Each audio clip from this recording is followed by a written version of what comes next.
Hi, Bulldogs. We're going to keep today kind of short. If you noticed on your syllabus, today we are working on identifying the purpose and the contents of an author's biography. Those of you that may not be aware, the author's biography is usually found on either the back cover or maybe inside flap of a novel.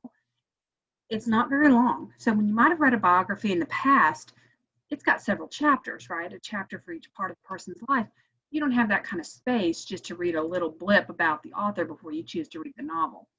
Um, so what we're going to do is we're going to go over the parts of an author's biography, and then we're going to see, can we do it ourselves?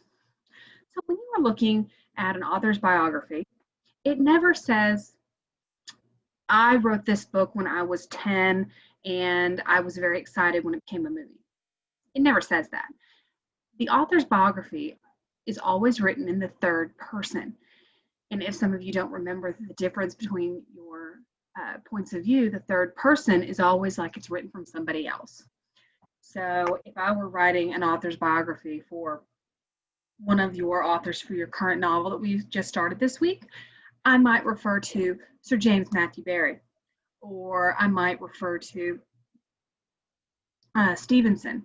And I would say, Sir Matthew Barrie, he was a Scottish author. I wouldn't say I. So it's always written in the third person. That's the most important thing. Then somewhere in your author's bio, you're going to see maybe a history of books or articles that this person might have read, or I'm sorry, wrote, or an award that it might have gotten. Was it a Bluebonnet book? Was it a Pulitzer Prize winner? Was it turned into a movie? Those are all key facts. Why do I know this person's name? You might find where that person is from or where they're living now. And that is usually to give some context to who that author is and where they came from, so you can understand their perspective a little better. And usually, at the end of the author's bio, you're going to find one quirky fact. And that quirky fact could be that an author still lives at home with his wife and 2 kids and a dog.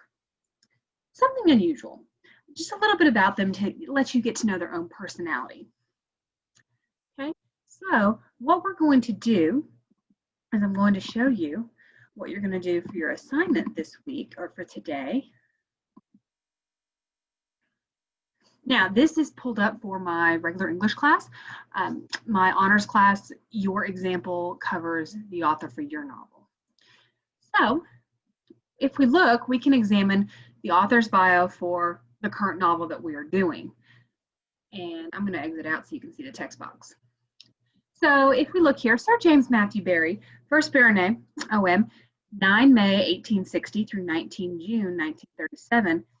That is when he was born and when he died. He was a Scottish author and dramatist, best remembered today as the creator of Peter Pan. The child of a family of small-town weavers, he was educated in Scotland. He moved to London, where he developed a career as a novelist and playwright. There he met the Llewelyn Davies boys, who inspired him in writing about a baby boy who has magical adventures in Kensington Gardens, included in The Little White Bird. Then to write Peter Pan, or The Boy Who Wouldn't Grow Up, a fairy play about his ageless boy and an ordinary girl named Wendy who have adventures in the fantasy setting of Neverland. This play quickly overshadowed his previous work, and although he continued to write successfully, it became his best-known work, credited with popularizing the name Wendy, which was very uncommon previously. Barrie unofficially adopted the Davies boys following the deaths of their parents. Barrie was made a baronet by George V in 1913 and a member of the Order of Merit in 1922. Before his death, he gave the rights to the Peter Pan works to London Great Ormond Street Hospital, which continues to benefit from them. That is a lengthier author's bio, but that's about what you're going to find on the inside flap of a novel or on the back cover. So let's look and see if we can find different parts of it. Who am I reading about? Well, I'm reading right there. Sir James Matthew Barrie. What made him famous? Not that he was a Scottish author.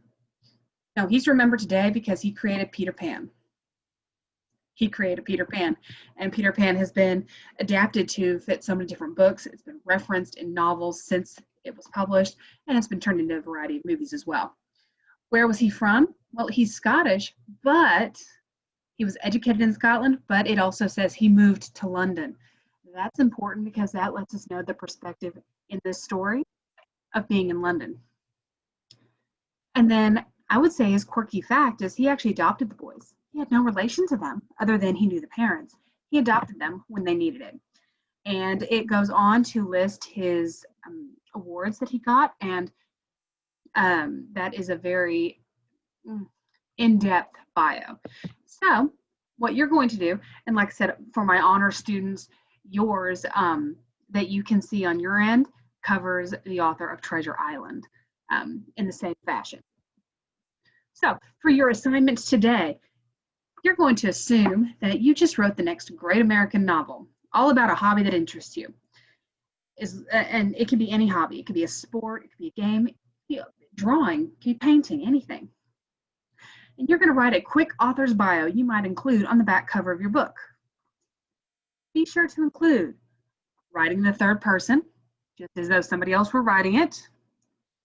And include what else might you have written. If there's only that one book, then make sure that you have a quirky title for it. Where you live or where you're from, whichever one is either more exciting or might impact or influence why you choose to write about what you do. If you were born in France, that might be interesting. That might impact your desire into French cooking, for example.